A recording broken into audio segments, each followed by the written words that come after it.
has been good for Europe. But NATO has also been good for the United States.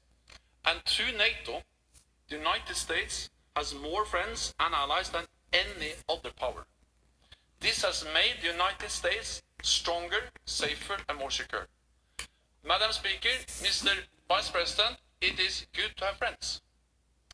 That was NATO Secretary General Jens Stoltenberg Wednesday addressing a joint meeting of Congress. Stoltenberg's Washington visit comes as the 29 member nations mark the 70th anniversary of the NATO alliance and amid tensions with Trump, who has accused some NATO countries of not paying their fair share. John Hanna is senior counselor at the Foundation for Defense of Democracies and former National Security Advisor to Vice President Dick Cheney. Welcome. Good to see you again. Let me ask you about NATO. A lot of celebrating this week, 70 years, but below the surface, a lot of tension. How much trouble is NATO in? Well, I am worried, Paul.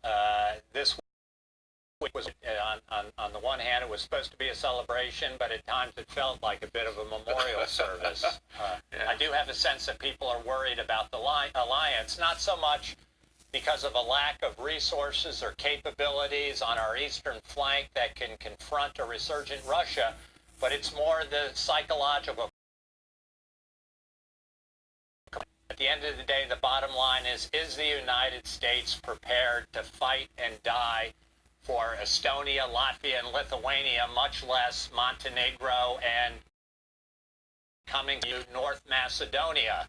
That's the bottom line question, and I think that issue is more in doubt today than it has been in a very long time. Okay. Now, is that because of the psychology of the American public right now, who's kind of forgotten that we fought two wars, bloody wars in the last century, or is that because of President Trump or President Obama?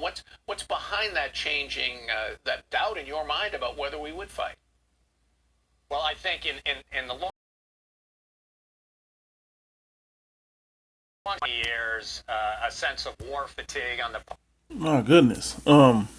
Two woes is past, one more woe cometh quickly.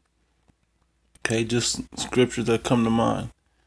Okay, NATO is those 10 heads, man. Okay, the original 10 countries that created NATO over 70 years ago, as you can see.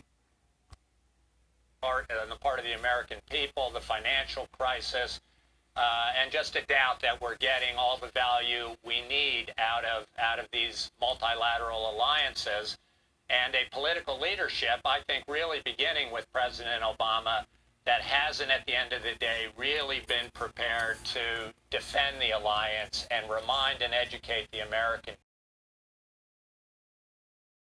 people it is to have this collection of the most powerful and richest liberal democracies in the world, when the chips are down, are prepared to come and fight and die with the United States in all areas of the world, including places like Afghanistan and the fight in Syria and Iraq against ISIS. It's a capability, the ability to fight with allies that none of our strongest adversaries compete with.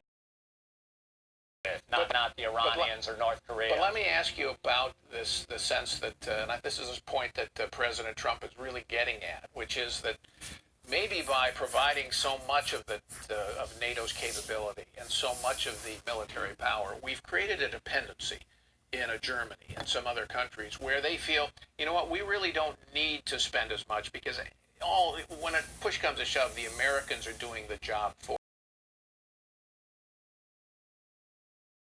As it should on defense.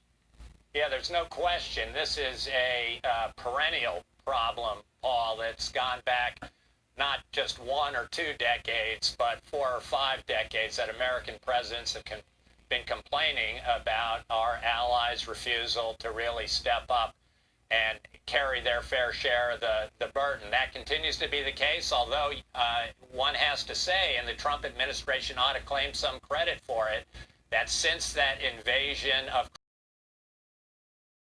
2014, the alliance is now on track to add an additional $100 billion worth of capabilities. Alone and by themselves, as a collective, Canada and Europe have a combined defense capability and spending that exceeds that of Russia and China combined. It's a significant capability that's added to American capability. They host American forces so that in any future confrontation, we're going to be fighting on the of Russia, not on the Atlantic seaboard of the United States. And we're able to project power around the world, not only against Russia, but obviously into the Middle East from Europe. And again, these are the richest, strongest countries in the world, trading partners. So there is tremendous capability there. Right. Do you think that, do you foresee that Vladimir Putin is looking for an opportunity to test NATO and this, and whether or not we really would come to defend the Baltic states, for example, or Macedonia or some other country? Yes, I do think that that risk, while still relatively small, has gone up over the last several years. Again, it is, at the end of the day, it is that psychological component, the thought that there is an American president who, somewhere in the back of his mind, believes that NATO and the EU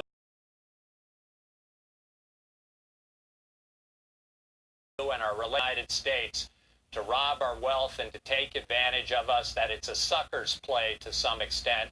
I think that does erode the underlying message of deterrence that the alliance has to convey to Russia, and it encourages a Putin that thinks he can challenge and split NATO and fracture NATO and unravel the alliance. It gives him some heart that he might be able to do that. All right, John Hanna, thanks for being here. Appreciate it. As the scriptures say, I have made thee small among the heathen and